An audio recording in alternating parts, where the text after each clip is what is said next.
నమస్తే అండి. ఆలయ విజ్ఞానం ప్రోగ్రామ్కి పునఃస్వాగతం. లాస్ట్ టైం మనం చూసాము, చాలా చక్కటి రెస్పాన్స్ వచ్చింది. స్థపతి ప్రసాద్ గారి వాళ్ళు మనతో ఉన్నారు ఇంకో మంచి టాపిక్ తోటి. నమస్తే అండి. నమస్కారం అండి.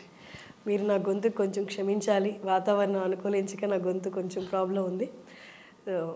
ఇవాళ మన టాపిక్ మీరు సజెస్ట్ చేసినట్టుగా ఒక ఆలయం నిర్మించడానికి స్థలాన్ని ఎలా ఫైనలైజ్ చేస్తారు, అసలు ఆ స్థలం ఇదే అని ఎలా ఎంపిక చేస్తారు సార్? చాలా మంచి ప్రశ్న అడిగారండి. యాక్చువల్గా ఈ సృష్టిలో భగవంతుడు లేని చోటు అంటూ ఏది లేదు. విశ్వం విష్ణుర్వ షట్కారో అని అంటారు కదా. విశ్వం అంతా వ్యాపించి ఉన్న భగవంతుణ్ణి ఒక ఆకారంలోనో లేక ఒక స్థానంలోనో లేదా ఒక్క చోట నిలిపి ఉంచటం అనేది మానవ మాత్రులైనటువంటి మనకి సాధ్యమయ్యే పని కాదు. అయితే భగవంతుణ్ణి ఆరాధించుకోవటానికి వీలుగా భగవంతుణ్ణి ఒక్క చోట చేర్చి, ఈ విశ్వమంతా ఇప్పుడు భూమి చుట్టూ గాలి ఉంది, కానీ మనం గాలిని మన అవసరానికి కావాలి అంటే ఒక ఫ్యాన్ ఏర్పాటు చేసుకుని, ఒక ఏసీ ఏర్పాటు చేసుకుని దాని దగ్గరగా మనం నిలబడితే ఎట్లా అయితే ఆ గాలిని మనం అనుభవిస్తాము లేదా ఆ గాలిని మనం ఉపయోగించుకుంటాము, అట్లాగే విశ్వవ్యాప్తమైనటువంటి భగవంతుని యొక్క శక్తిని ఒకచోట కేంద్రీకరించేట్టుగా ఎలా చేయాలి అని మనకి శిల్ప ఆగమ గ్రంథాలు చాలా అద్భుతంగా వివరిస్తున్నాయండి.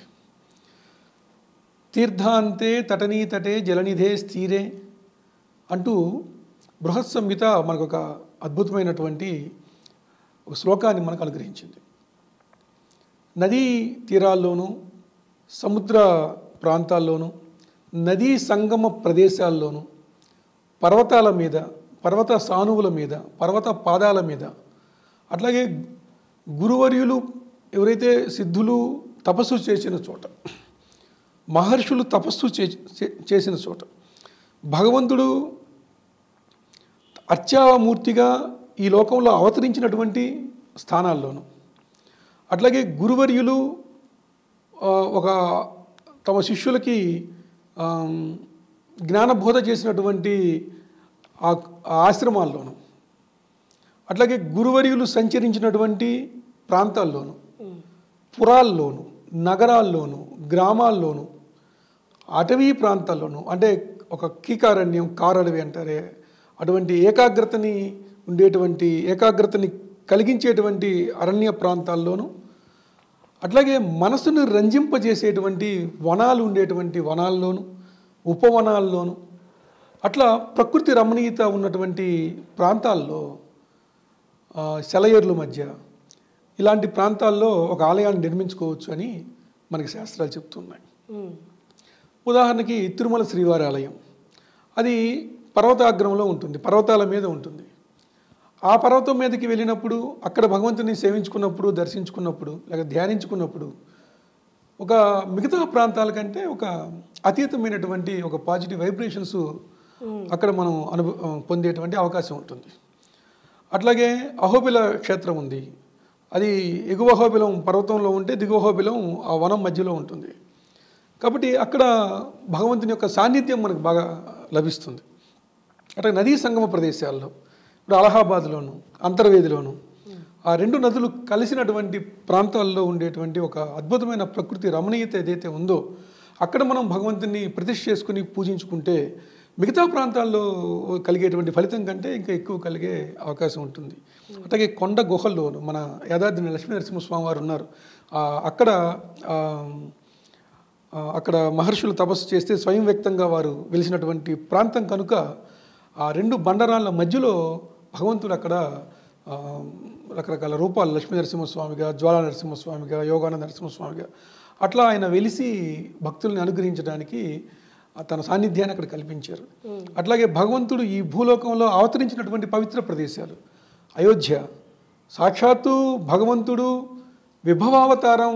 విభవావతారంగా ఆయన ఈ భూమి మీదకి వేయించేసి వారి పవిత్ర పాదాలు ఈ భూమిని ముద్దాన్ని అక్కడ అటువంటి ప్రాంతాల్లో వారికి ఆలయం నిర్మించడం అనేది, అక్కడ నిర్మించి మనం ఆరాధించుకోవడం అనేది అదొక అద్భుతమైన విషయం.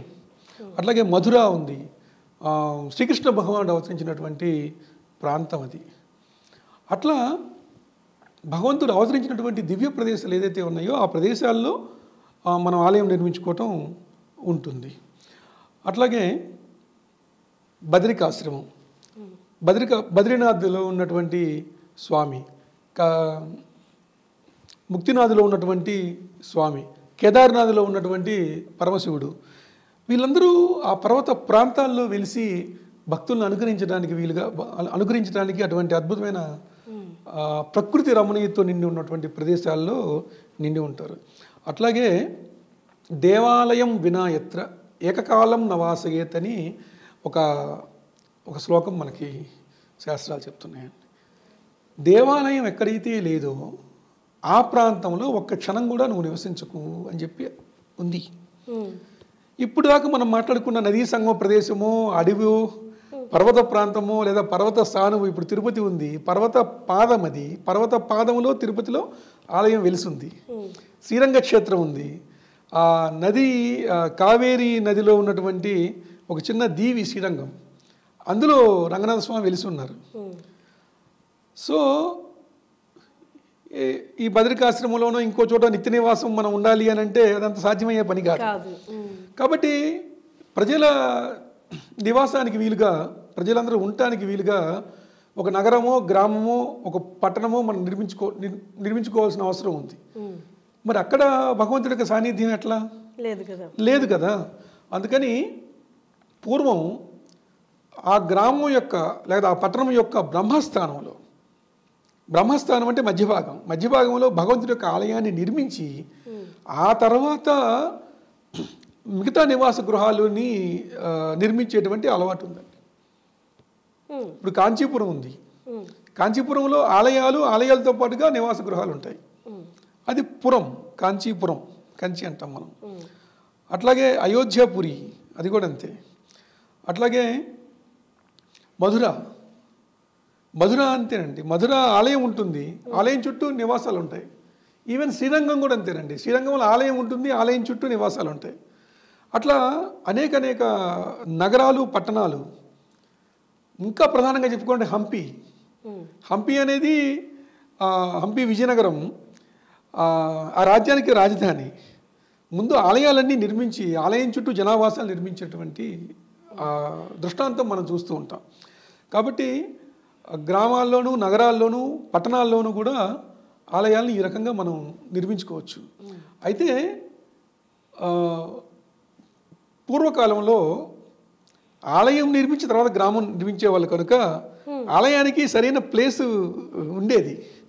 ఈ రోజులో మోడర్న్ డేస్లో ఏమైందంటే ముందు హౌసెస్ అన్నీ కట్టేసి, ఇళ్ళన్నీ కట్టేసి తర్వాత దేవుడికి ఈ ప్లేస్లోనే పెట్టేయండి. అయితే అవి అంత శోభిల్లం అండి. ఆలయం ఉంటుంది, భగవంతుని సాన్నిధ్యం ఉంటుంది. ఇక్కడ భగవంతుడు లేడు అని చెప్పడానికి మనకు హక్కు లేదు, ఎందుకంటే విశ్వమంతా వ్యాపించినటువంటి భగవంతుడు కనుక.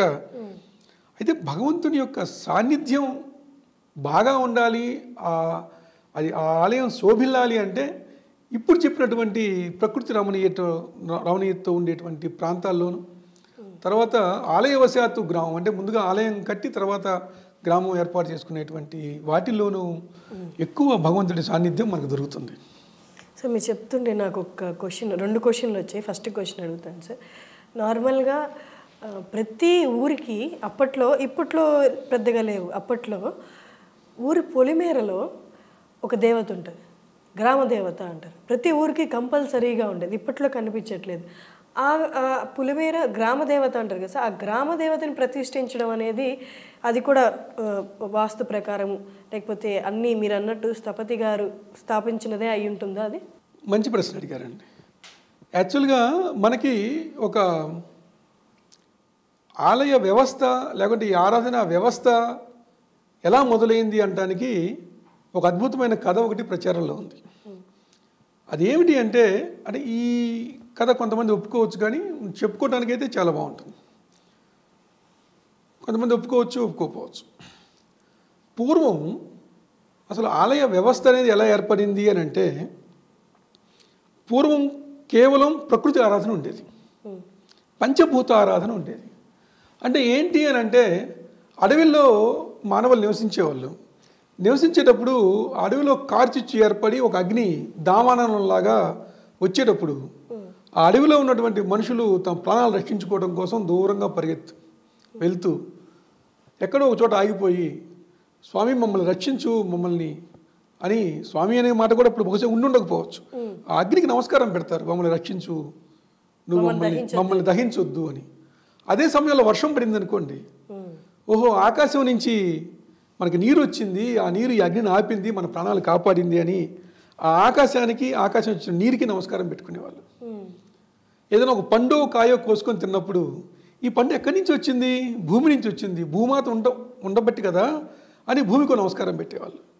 చల్లటి గాలి మనం పీల్చుకుంటూ ఉన్నాం కాబట్టి గాలికో నమస్కారం పెట్టేవాళ్ళు. పూర్వం ఆ పంచభూత ఆరాధన అలా మొదలయ్యేదండి. అయితే తర్వాత కొంచెం తెలివి పెరిగిన తర్వాత, ఇంకొంచెం అభివృద్ధి చెందిన తర్వాత మనం ఒక నమస్కారం పెడితే ఆ అగ్ని మనల్ని ప్రాణాలు కాపాడింది కదా, ఆకాశానికి నమస్కారం పెడితే ఆకాశం వచ్చినటువంటి ఆ తోయం మనల్ని కాపాడింది కదా. కాబట్టి అవి వచ్చినప్పుడు మనం నమస్కారం పెట్టుకోగలం, కానీ మనకు అవసరమైనప్పుడు అవి రావు కదా. నాకు ఒక కోరిక ఉంది అంటే నన్ను రక్షించు, నేను బతకాలి అనే కోరిక ఉన్నప్పుడు అవి ఆ కోరికను తీర్చాయి. ఈరోజు నాకు ఇంకో కోరిక ఉంది, నాకు ఇంకో బాధ ఉంది, ఆ బాధని శమింపజేసుకోవాలంటే మొన్న ఏదైతే రక్షించాయో అవన్నీ ఇప్పుడు రావు, అగ్ని రావాలని మనం కోరుకో. కాబట్టి వాటినన్నింటినీ ఒక్క చోటకు చేర్చి మనం కనుక ఆరాధన మీన్స్ దానికి ఏదో సమర్పిస్తే, నమస్కారం పెడితే అప్పుడు అవి మనల్ని కాపాడతాయి కదా అనేటువంటి భావన ఆలోచన మొదలై మీరు ఇప్పటికీ గమనించండి, ఏదన్నా నదులు పొంగి పుల్లేటప్పుడు ఆ నదీమ తల్లికి మనం సాగర సమర్పిస్తారు, పసుపు కుంకుమ చీరలు గాజులు పూలు అన్నీ సమర్పిస్తారు. అట్లా సమర్పించాలంటే ఇప్పుడు ఆ నది రావాలి, ఆ తీర్థం రావాలి, లేక అగ్ని రావాలి, ఆ గాలి రావాలి.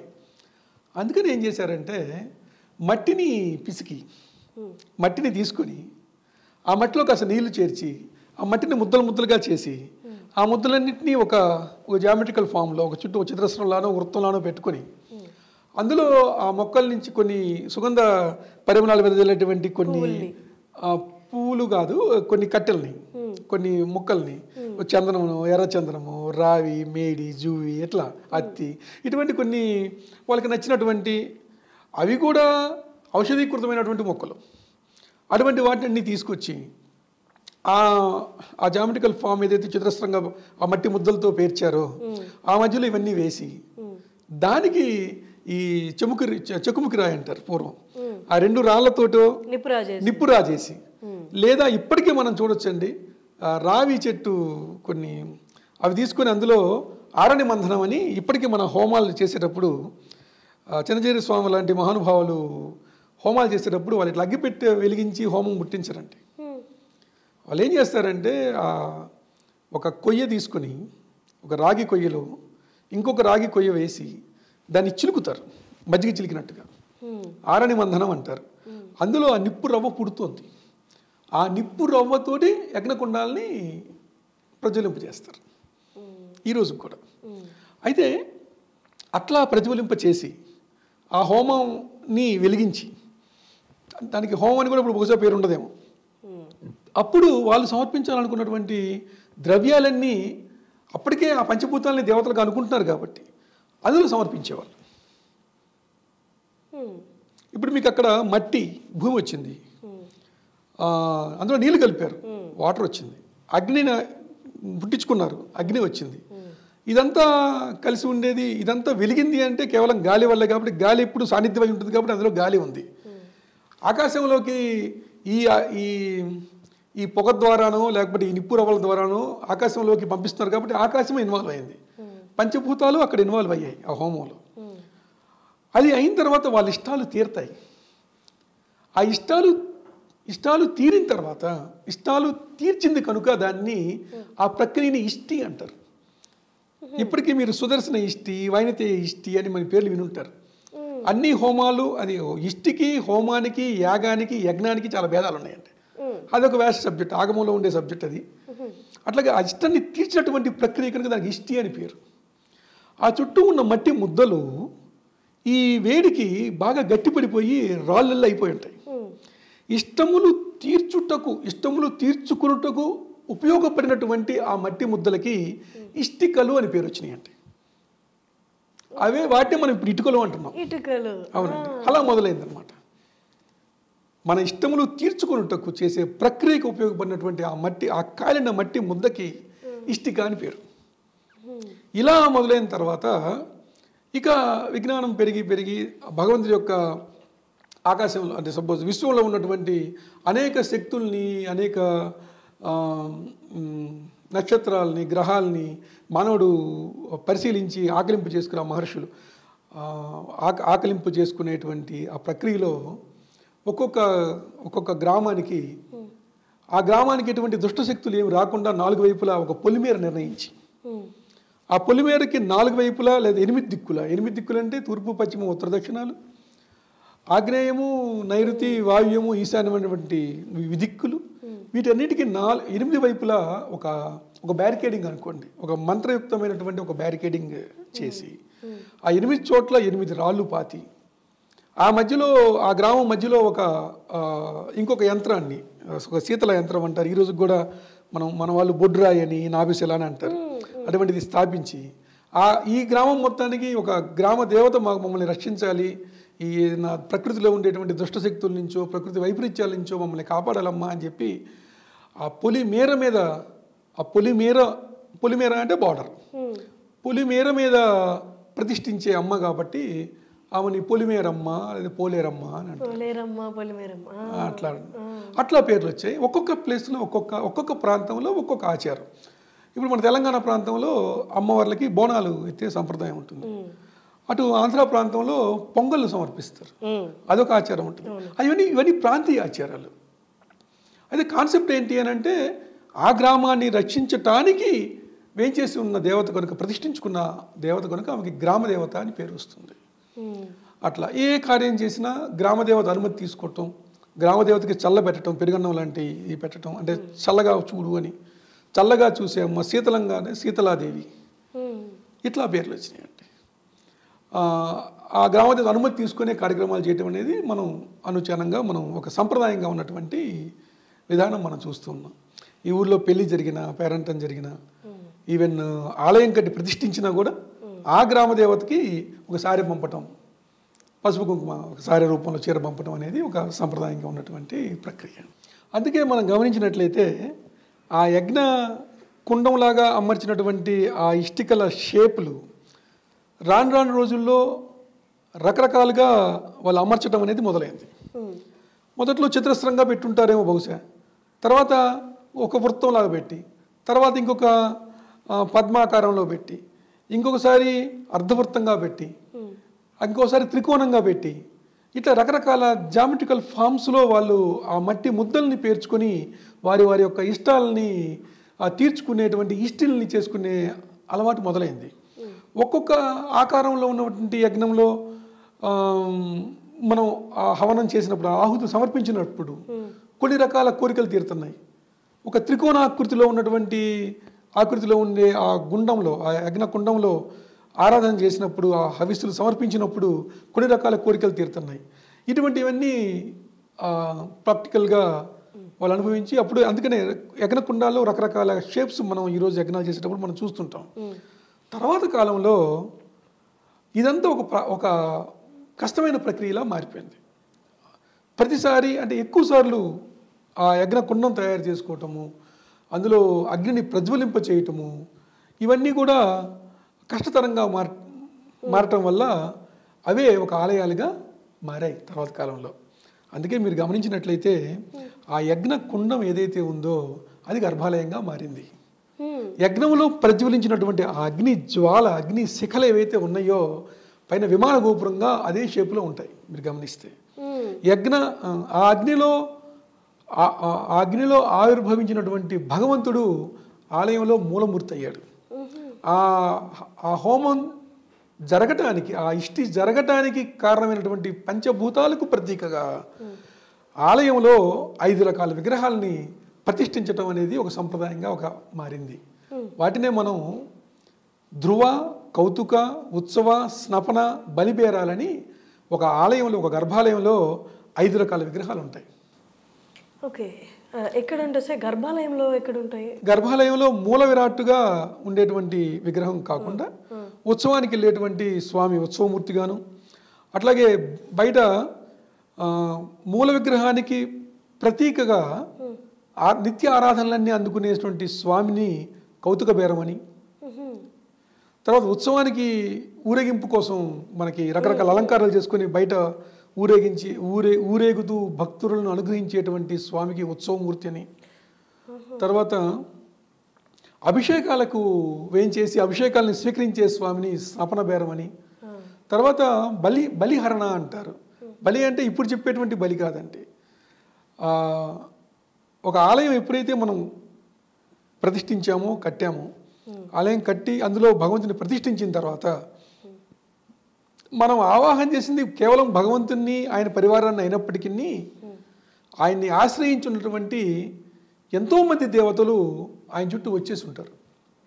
ఓ మంత్రి గారు కనుక మన ఊరికి వస్తే ఆ చుట్టూ ఉండే చిన్న చిన్న అధికారుల దగ్గర నుంచి అందరూ కూడా ఆయన చుట్టూ పరివారంగా ఆటోమేటిక్గా ఎలా వస్తారో, ఆయన చూడటానికి ఎలా అయితే జనులందరూ అట్లా వచ్చి ఆ పక్కన ఉండే గోడల మీదో లేకపోతే ఆ వాకిట్లోనో అదంతా ఉంటారు, నిల్చొని ఉంటారు. భగవంతుడు ఎప్పుడైతే గర్భాలయంలో వేయించేశాడో ఆయన పరివారము, ఆయన పరివార గణం అంతా కూడా ఆ యొక్క ఆలయంలోకి వచ్చేసి ఉంటుంది. ప్రాకార దేవతలని, ఆవరణ దేవతలని, ద్వార దేవతలని, విమాన దేవతలని, ఇట్లా రకరకాల దేవతలందరూ కూడా అక్కడ వేయించేసి వస్తారు ఆటోమేటిక్గా. వీరందరినీ మనం గుర్తించి అందరికీ ఆరాధన చేసి అందరికీ నైవేద్యాన్ని సమర్పించేటువంటి శక్తి మనకు ఉండదు. అందుకని గుడిలో 8 దిక్కుల్లోనూ బలిపీఠాలు అని చెప్పి కొన్ని ఏర్పాటు చేసి ఆ పీఠాల మీద ఆరాధన అయిపోయిన తర్వాత భగవంతుడి యొక్క ప్రసాదాన్ని, భగవంతుడి నైవేద్యాన్ని అయిపోయిన తర్వాత ఈ బలిహరణ అనే కార్యక్రమాన్ని చేస్తారు. అక్కడ అన్నపు ముద్దల్ని చుట్టూ పెడతారు. పెట్టినప్పుడు ఆయా దేవతలు అవన్నీ స్వీకరించాలని పెడతారు. ఇలాంటి బలిహరణ సక్రమంగా జరుగుతుందా లేదా అని పర్యవేక్షించడానికి సాక్షాత్తు స్వామి గర్భాల నుంచి బయటకు వస్తాడు. అట్లా రావటానికి వీలుగా ఉండేటువంటి ఆ చిన్న మూర్తిని బలిబేరము అని అంటారు. ఇట్లా 5 రకాలైన విగ్రహాలు గర్భాలయంలో ఉంటాయి. ఆ యజ్ఞం చేయటానికి సహకరించినటువంటి ఆ పంచభూతాలకు ప్రతీకగా ఈ పంచబేరాల్ని మనం పంచబేరాలుగా మారాయి మన గర్భాలయంలో ప్రతిష్ఠించుకుంటాం అనమాట. కాబట్టి ఆ అనాదిగా ఉన్న ప్రకృతి ఆరాధన నెమ్మదిగా ఇష్టలుగాను, తర్వాత రకరకాల హోమగుండాల్లో చేసేటువంటి ఒక హోమ కార్యక్రమాల్లోనూ మారి అవి ఆలయంగా మారి ఈరోజు భక్తులందరినీ కటాక్షించడానికి మనకి వేయించేసి ఉన్నాయి. అందుకే ఒక దేవాలయం దర్శించుకుంటే మనం ఒక హోమం చేసినంత పుణ్యం కలుగుతుంది. కానీ చాలా చక్కగా చెప్పారు సార్. అసలు నాకైతే ఖచ్చితంగా అసలు ఇది ఏది అసలు తెలీదు. చాలా చక్కటి జ్ఞానం పంచారు. కానీ ఈ గుళ్ళకు కూడా స్థపతిగా ఏ బాధ్యతలు పాటించి ఆలయ నిర్మాణం చేయాలో అప్పట్లో అవి పాటించారా సార్? పొలిమేరలో ఉన్న దేవతలకి ఖచ్చితంగా పాటించారండి. ఖచ్చితంగా పాటించారు. ఎందుకంటే స్థాపన చేసేవాడిని స్థపతి అంటారు. ఏమి స్థాపన చేస్తాడు? భగవంతుడి యొక్క మూర్తిని స్థాపన చేస్తారు. ఇక్కడ 2 ఉందండి. స్థాపన వేరు, ప్రాణప్రతిష్ఠ వేరు. స్థాపన అంటే భగవంతుడి యొక్క రూపాన్ని, ఆ రూపాన్ని బట్టి ఒక గర్భాలయం, ఇందాక మనం అనుకున్నట్టుగా నిర్ణయించినటువంటి ఆ ప్రాంతాల్లో ఆ ప్రాంతానికి అనుసరించి ఒక ఆలయం ఎంత ఉండాలి, ఆలయం యొక్క లోపల కొలత ఎంత ఉండాలి, బయట కొలత ఎంత ఉండాలి, ఆ గర్భాలయం యొక్క లోపలి ప్రాంతంలో ఆ దేవత విగ్రహం ఎంత సైజు ఉండాలి, ఆ గ్రామ పరిస్థితిని బట్టి ఎంత ఉండాలి. ఆ గ్రామంలో ఒక 1000 మంది ఉన్నారు. ఆ 1000 మందికి 1000 మందిని రక్షించడానికి, 1000 మంది ఆరాధించుకోవడానికి ఉండాల్సినటువంటి మూర్తి ఎంత సైజులో ఉండాలి. లేదు పెద్ద నగరం ఉంది, ఆ పెద్ద నగరాన్ని కాపాడటానికి, రక్షించడానికి ఎంత సైజు వరకు మనం పెట్టుకోవచ్చు. అంటే ఇప్పుడు అక్కడ ఉన్న పాపులేషన్ని బట్టి కూడా స్థాపించే విగ్రహం సైజ్ మారుతుందా సార్? పాపులేషన్ని బట్టి కూడా ఈ సైజు నిర్ణయించుకోవడం అనేటువంటి సంప్రదాయం ఉంటుందండి. ఒకటి ఉంది. అది కూడా ఒక కారణం అవుతుంది. ఒక చిన్న ఊరు 20 ఇళ్ళు ఉంటాయి, ఒక 100 మంది జనాలు ఉంటారు, ఒక పెద్ద విగ్రహం తీసుకెళ్ళి పెట్టేసామనుకోండి, అంతటి స్వామిని వాళ్ళు భరించాల్సిన శక్తి వాళ్ళకు ఉండాలి. ఒక పెద్ద నగరం ఉంది, ఏ మధుర మీనాక్షి అంత నగరం ఉంది, లేకుంటే ఒక చిన్న మూర్తిని తీసుకెళ్ళి పెట్టారనుకోండి, చేసుకోవచ్చు. ఆ చిన్న మూర్తిలో మరి స్వామి ఉండడా, శక్తి ఉండదా అంటే 1000% ఉంటుంది. కానీ ఆ స్థలాభోగం శిలాభోగం అంటారు కదా, వారికి ఆ భోగం జరగాలి, జరిగేట్టుగా దాన్ని కూడా ఒక పాయింట్గా మనం తీసుకోవాలి. కేవలం అదే కారణం కాదు, అది కూడా ఒక స్థపతి దృష్టిలో ఉంచుకోవాల్సినటువంటి అంశం. కాబట్టి ఇప్పుడు మీరు గమనించినట్లయితే మీరు అడిగిన ప్రశ్నలో ప్రాచీనంగా ఉన్నటువంటి ఆలయాలు చూడండి. ఎప్పుడో కొన్ని వందల సంవత్సరాల నాడు ప్రతిష్ఠించినటువంటి ఒక మూర్తిని లేదా ఆ స్థలాన్ని మీరు పరిశీలిస్తే, ఒకవేళ పునఃప్రతిష్ఠ అయినప్పటికీ మన పెద్దమ్మ తల్లి ఆలయం ఉంది, అది ఎప్పుడూ వందల సంవత్సరాల నాడు ప్రతిష్ఠించినటువంటి ప్రాంతం. బహుశా ఈ మధ్య రెనోవేషన్ చేసినా కూడా అది అనుభవజ్ఞులైన స్థపతులు, నిపుణులైన స్థపతులు చేశారు కాబట్టి ఆ ప్రాచీనంగా ఉన్నటువంటి ఆ దైవిక శక్తిని ఎన్హాన్స్ చేయడానికి వీలుగా దాన్ని శాస్త్ర ప్రకారమైనటువంటి పద్ధతులతోనూ కొలతలతోనూ పునఃప్రతిష్ఠించారు కాబట్టి అమ్మవారు ఈరోజు కూడా ఎంత వైభవంగా వెలిగిపోతూ ఉన్నారు అక్కడ. కాబట్టి ఆ ప్రాంత నిర్ణయం ఒకటి, అక్కడ నిక్షిప్తం చేసినటువంటి ఆ భగవత్ శక్తి ఒకటి, దాన్ని ప్రతిష్ఠించినటువంటి, దాన్ని స్థాపించినటువంటి స్థపతి గారి యొక్క అనుష్ఠానం, ప్రాణప్రతిష్ఠ చేసినటువంటి ఆచార్యుడి యొక్క అనుష్ఠానము, ఆలయం యొక్క మనుగడ ఎంత ఇదిగా ఉంటుంది అనడానికి వారి యొక్క అనుష్ఠానాన్ని బట్టి అది ఉంటుంది. ప్రసాద్ గారు, స్థపతికి ప్రాణప్రతిష్ఠ చేసేవారికి తేడా ఏంటి సార్? ఒక్కసారి మీ మాటలు ఇంకొంచెం ఎలాబొరేట్. చాలా అద్భుతమైన ప్రశ్న అండి. చాలామందికి ఉన్న సందేహం కూడా ఇదే, ప్రాక్టికల్గా ఉన్న సందేహం కూడా అదే. ఈ ప్రశ్న వల్ల ఈ ప్రశ్న ఖచ్చితంగా మీరు అడగాల్సిన ప్రశ్నే, దీనికి కూడా ఒక వివరణ ఇవ్వాల్సినటువంటి ప్రశ్నే ఇది ఇప్పుడున్న పరిస్థితులకు అనుగుణంగా. చాలా సులభంగా అర్థమయ్యేటట్టుగా చెప్తానండి. ఆలయంలో, ఒక దేవాలయంలో కనిపించేటువంటి ప్రతిదీ కూడా స్థపతి తయారు చేస్తాడు.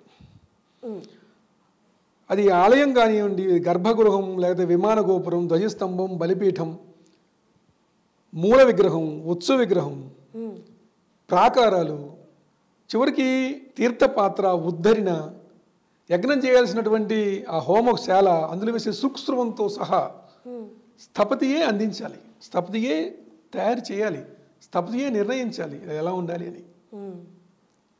అయితే ఆగమవేత్తలు వాటన్నింటినీ ఉపయోగించి భగవంతుడి యొక్క శక్తిని అందులోకి నిక్షిప్తం చేస్తారు, ఆహ్వానిస్తారు. శిల్పినా కల్ప్యతే రూపం తత్ర ఆచార్య పరమేశ్వరం ఆరోపయతి అని మనకు వైఖాన సాగమని చెప్తోందండి. శిల్పి రూపాన్ని కల్పిస్తే ఆచార్యుడు అందులో భగవంతుని ఆవాహన చేస్తాడు, ఆరోపణ చేస్తాడు, అందులోకి భగవంతుని చూపిస్తాడు. వీళ్ళిద్దరూ కలిసి సమన్వయంగా పనిచేయాల్సిన అవసరం ఉందండి. స్థపతి, ఆచార్యుడు యజమాని యొక్క సంకల్పానికి అనుగుణంగా సమన్వయంగా చేసుకుని నిర్మించినటువంటి ఆలయాలు, అందులో జరిగిన ప్రాణప్రతిష్ఠ కలకాలం శాశ్వతంగా వర్ధిల్లుతుంది. ఇంకా బాగా అర్థమవటానికి నేను ఆధునిక కాలంలో ఒక ఉదాహరణ చెప్తాను. ఈ ఉదాహరణ కేవలం వినేవాళ్ళ యొక్క, వీక్షకుల యొక్క మనసుకు పట్టడానికే కానీ మరోలా కాదు. స్థపతులందరూ హార్డ్వేర్ ఇంజనీర్స్ అండి, ఆగమవేత్తలు, ఆచార్యులు సాఫ్ట్వేర్ ఇంజనీర్స్.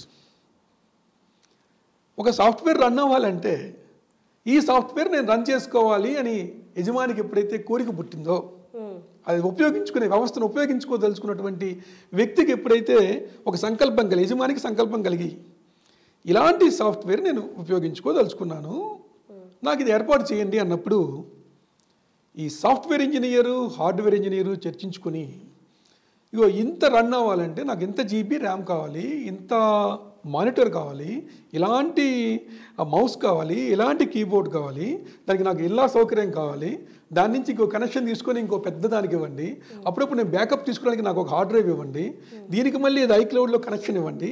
ఇదంతా ఆయన కోరతాడు. కోరినప్పుడు దాని అంతా ఏర్పాటు చేసి కరెక్ట్గా సెట్ చేయాల్సిన బాధ్యత హార్డ్వేర్ ఇంజనీర్ది. బాగా చెప్పారు సార్. ఇప్పుడు మీకు దీన్ని మనం అన్వయించుకుంటే, ఇప్పుడు ఒక 3DX Max అనే లేకుంటే ఒక మాయా అనే సాఫ్ట్వేర్ రన్ అవ్వాలంటే హార్డ్వేర్లో అది రన్ చేసేటువంటి శక్తి ఉండాలి, దానికి ఆ స్పేస్ ఉండాలి, అంత క్వాలిటీని అవుట్పుట్ ఇచ్చేటువంటి మానిటర్ ఉండాలి. వీటిలో ఏది లేకపోయినా ఆ సాఫ్ట్వేర్ రన్ అవుతుంది. లేదండి నాకు ఎక్సెల్ చాలు అనుకున్నప్పుడు ఇంత హార్డ్వేర్ అవసరం లేదు, వృధా అవుతుంది, వృధా ప్రయాస. యజమాని చేసుకునేది ఏమన్నా ఎక్సెల్ లేకుంటే వర్డ్ అనుకోండి, దానికి అంత పెద్ద హార్డ్వేర్ ఎందుకు, అనవసరంగా ఖర్చు అది. అట్లాగే ఈ రెంటిలో ఏది లేకపోయినా ఇంకొకటి నిష్ఫలం అవుతుంది.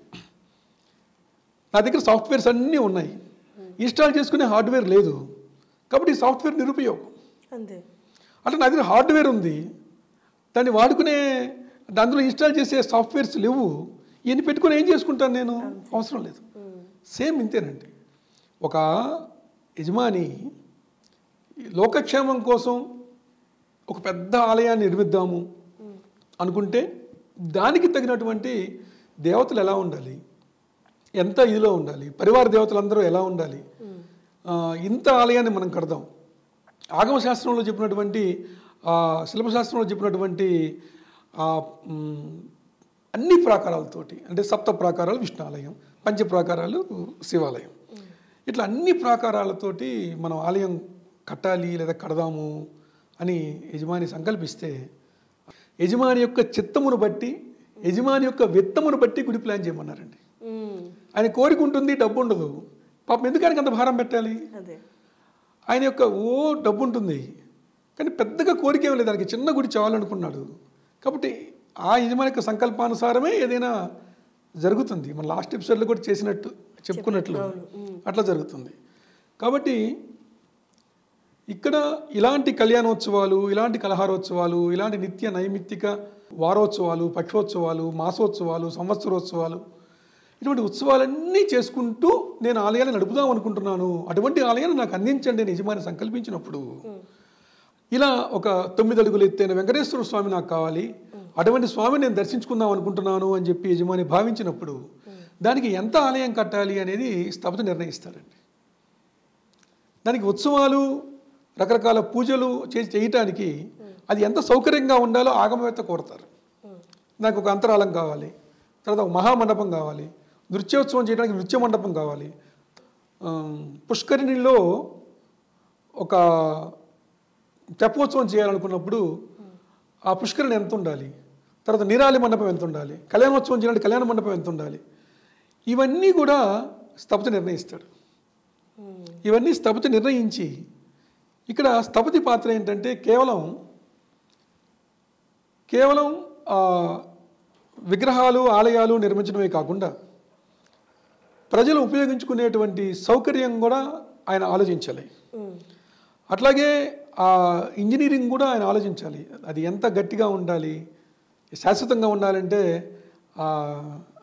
ఎంత గోడ మందాలు తీసుకోవాలి, ఎంత స్లాబ్, అప్పుడంతా స్టోన్లోనే కట్టేవాళ్ళు కదా, ఎంత తీసుకోవాలి, అది అందంగా ఉండాలంటే దాని కార్వింగ్స్ ఎలా చేయాలి. ఇక్కడ 3 ఉన్నాయండి. అక్కడ శాస్త్రం తెలిసి ఉండాలి, అది ఎలా చేయాలో కర్మ తెలిసి ఉండాలి, కర్మ అంటే పని, తర్వాత అది చేసేటప్పుడు వచ్చేటువంటి ప్రాబ్లమ్స్ సాల్వ్ చేసేటువంటి ప్రజ్ఞ ఉండాలి. ఇవన్నీ చేయటానికి అతను సచ్చీలుడై ఉండాలి. శాస్త్రము, కర్మ, ప్రజ్ఞ, శీలం, ఈ 4 కలిసి ఉండేటువంటి స్థపతి చేసినటువంటి ఆలయాలు శోభిల్లుతాయండి. అట్లా సమన్వయంగా ఆగమవేత్తతో సమన్వయం చేసుకుంటూ ఆలయాన్ని నిర్మించాల్సినటువంటి అవసరం ఉంది. సార్, ఇప్పుడు వాళ్ళు ఒక స్థలాన్ని వాళ్ళంతటికి వారు నిర్ణయించుకొని, ఈ స్థలంలో మేము ఇది దేవుడికి ఇవ్వాలనుకుంటున్నాము, ఇక్కడ ఆలయాన్ని కట్టాలనుకుంటున్నాము అని స్థపతిగా మీ దగ్గరికి వచ్చి మిమ్మల్ని అడిగినప్పుడు కొన్ని స్థలాలు మనం చూసిన వెంటనే ఇక్కడ దైవ ప్రతిష్ఠ జరిగితే బాగుంటుంది, ఆలయ ప్రతిష్ఠ జరిగితే బాగుంటుంది అనిపిస్తుంది. కొన్ని స్థలాలు చూసిన వెంటనే మనకి వాళ్ళకి మొహమాటం కొద్దీ వెంటనే చెప్పలేకపోయినా తర్వాత అయినా చెప్పగలుగుతాం. అలాంటి సిచ్యువేషన్స్ మీకు ఎదురయ్యాయా సార్? చాలా ఎదురైనాయి అండి. అలాంటి సిచ్యువేషన్స్ చాలా ఎదురైనాయి. పాపం చాలామందికి ఆలయాన్ని నిర్మించుకోవాలని కోరిక ఉంటుంది. ఆ కోరిక ఉన్నప్పుడు వాళ్ళకున్న స్థలం ఏదైతే ఉందో ఆ స్థలంలో నిర్మించుకోవాలని అనుకుంటారు. ఆలయ నిర్మాణంలో చాలా విధి విధానాలు ఉన్నాయండి.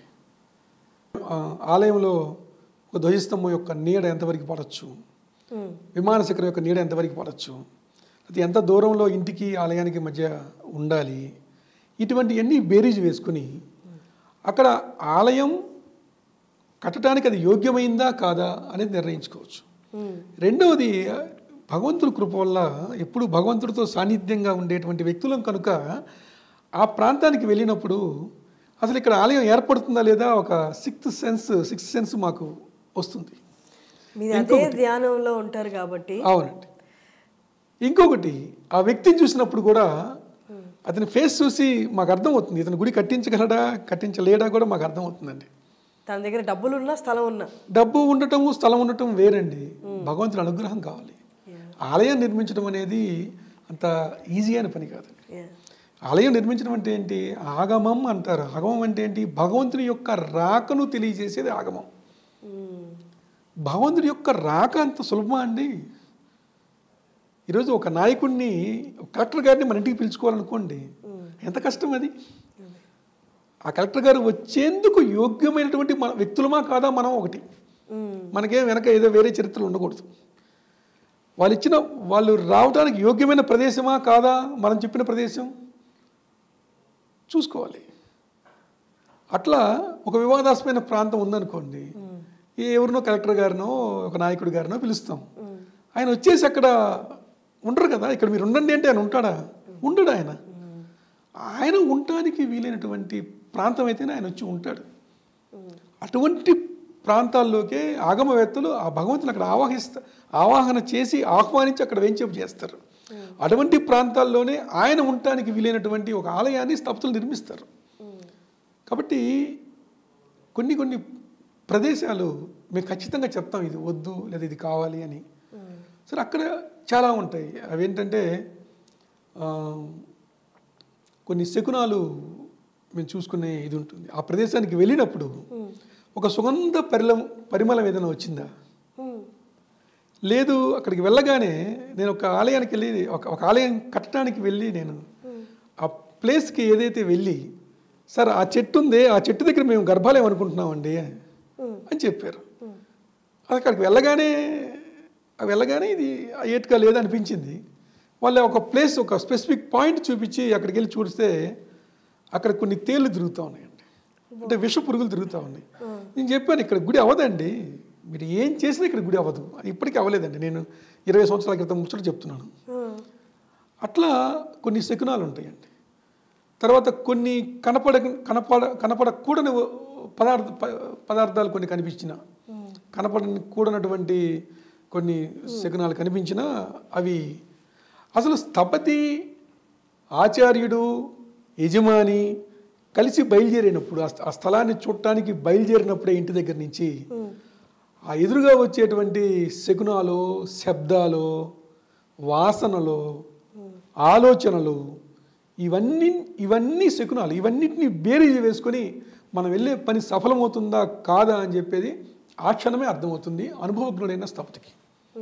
కాబట్టి మీరన్నట్టు దాన్ని కఠినంగా చెప్పకుండా సున్నితంగా దాన్ని మేము వారికి తెలియజేసి, ఇంతకంటే మంచి ప్లేస్ చూద్దామండి అని అట్లా ఏదో కన్విన్స్ చేసి ఎందుకంటే వారి కోరిక గొప్పది.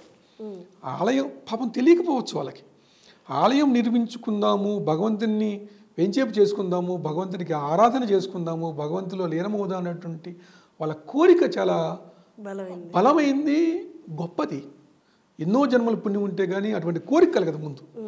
కాబట్టి వారిని మనోభావాల్ని మనం దెబ్బతీయకుండా సున్నితంగా వాళ్ళకి విషయాన్ని ఎంతవరకు అవసరమో అంతవరకే తెలియజేసి, ఒక వేరే స్థలంలోనూ అనుకూలమైనటువంటి ఇంకో కొన్ని స్థలాల్లోనూ ఆలయం కట్టించినటువంటి సందర్భాలు ఉన్నాయి.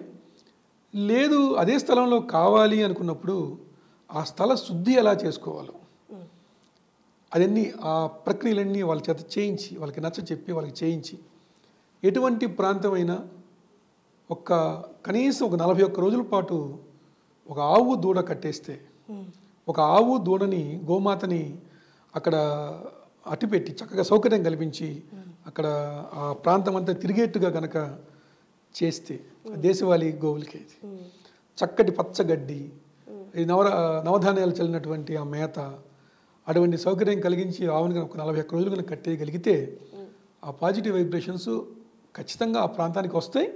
అక్కడ ఉన్నటువంటి కొన్ని బ్యాడ్ ఎలిమెంట్స్ అన్నీ కూడా పారిపోతాయండి. ఆ స్థల శుద్ధి కలుగుతుంది. అలా అలా అలా చేసిన తర్వాత మళ్ళీ ఒకసారి ఆ స్థలాన్ని పరిశీలించి ఇంకా కావాలనుకుంటే ఇంకో 41 డేస్ లేదా ఇంకో 41 డేస్ ఇంకో 41 డేస్ దాన్ని చేయించి ఆ స్థపతికి ఆచార్యుడికి ఎప్పుడైతే మనసు సంతోషంగా ఉండి ఓకే ఈ ప్లేస్కి ఆ వైబ్రేషన్ వచ్చిందని ఆ మనసుకి అందిందో అప్పుడు ఆలయాన్ని కట్టించినటువంటి సందర్భాలు కూడా ఉన్నాయండి. ఓకే, చాలా థ్యాంక్స్ అండి. చాలా చక్కటి విషయాలు మాకు వ్యూవర్స్కి షేర్ చేసుకున్నారు. మేము చాలా అదృష్టవంతులం. Thank you. నమస్కారం అండి.